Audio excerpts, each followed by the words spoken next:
Thomas Weather. The Rich Thomas Weather Network, brought to you by these fine sponsors. Hear Rich's forecast hourly on these Blue Water Broadcasting radio stations.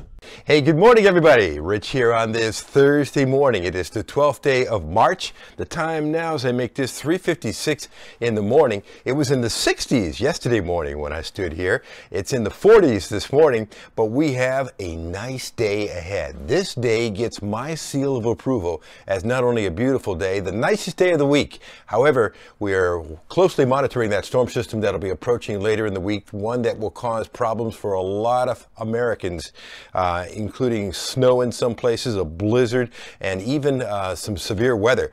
In fact, the Storm Prediction Center has now added a severe weather threat in Alabama on Thursday. I will show you that as well. And cold weather fans, I hope you haven't put away all the cold weather gear yet, because we have some very chilly air arriving this weekend. Those are the headlines. Now let's get into the meat and potatoes.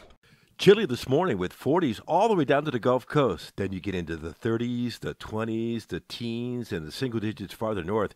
But there's going to be a nice recovery today. Temperatures well into the 70s. Nicest day of the week. 70s around the southeastern U.S. today. I've got us at 76 for a high temperature with lots of sunshine. Enjoy this. Big changes are on the way. Tonight, not as cool. Overnight low 59. Northeast winds at 5 to 10 miles per hour. On tomorrow's map, we see that formidable storm system out to the west of us. It's going to be causing a lot of problems. Snow and also severe thunderstorms out to the west of us. In fact, the Storm Prediction Center has a severe weather risk for portions of Arkansas and Louisiana, where the best tornado threat will be. But for us, just a breezy, warm day with highs in the upper 70s. Here's Wednesday, 7 p.m. I think we're still dry at 7 p.m., but maybe some showers and storms beginning in the late night hours as that front begins to slow up. And there it is on Thursday morning. The frontal system has made it to Little Rock. Showers and thunderstorms Thursday, some of which could be severe. In fact, you see that yellow area? Parts of northwest and west Alabama could see a tornado threat again, and even a marginal severe weather threat as far east as I-65 on Thursday, so we'll be watching that. The front actually loses some of its severe weather dynamics by Thursday evening, but still some showers and maybe some stronger storms. And there's the front settling into central Alabama Friday morning at 7 a.m. So we could start with a stormy start on Friday, but then breezy and cooler by Friday afternoon. In fact, a significant change from Friday's high to the weekend's chilly temperatures, barely up to about 60 on Saturday. I think we fall into the 30s on Saturday night. And Sunday, with cool sunshine, we may start off in the mid-30s and end up only in the low 60s for a high. So there's the GFS showing the chilly air invading the southeastern U.S. It's going to be a significant change in temperatures. And not just the GFS, the European also showing that shot of chilly air. It may not be around for too many days, but it's going to be a big change. So here we go. I've got 77 for a high temperature, a breezy, warm day, but dry Wednesday. Clouds increasing, chance of showers and thunderstorms Thursday night into early Friday, with Friday's high in the mid-60s, then only 60 for a high on Saturday, a breezy day, mid-30s on Sunday morning with a high only up to about 62. Allergy sufferers, unfortunately, the pollen count is going to be very high range today, tomorrow, and Thursday, and medium to high on Friday, so no relief. Looks like another tough week for pollen, unfortunately.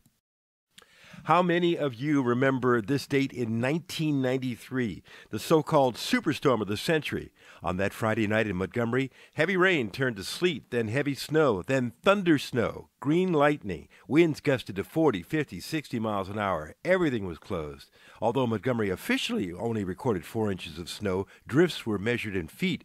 Birmingham was declared a major disaster area, 16 inches of snow paralyzing the city.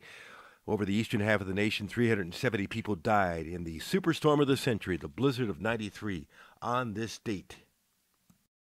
I'm sure all of you who were alive and living here in the state of Alabama in 1993 have your own stories to tell about the superstorm of the century. In fact, it included so many states, and there are so many aspects of it, we could talk about it for hours. We're live on the radio this morning from 6 to 9 on News Talk 93.1 with Greg, Jay, Emily, And Bailey the Wonder Dog, currently investigating the neighborhood as she usually does at this hour of the morning. And Ryan Stinnett and I will be talking weather on CBS 8 and ABC 32. We have a lot to talk about at 5:50 a.m. There'll be another video for you first thing tomorrow morning at 4:45. And, of course, your forecast whenever you want it across the dial on the Blue Water family of stations. It's going to be a beautiful day today. Trust me on this and enjoy it. I'll see you later. Rich Thomas weather.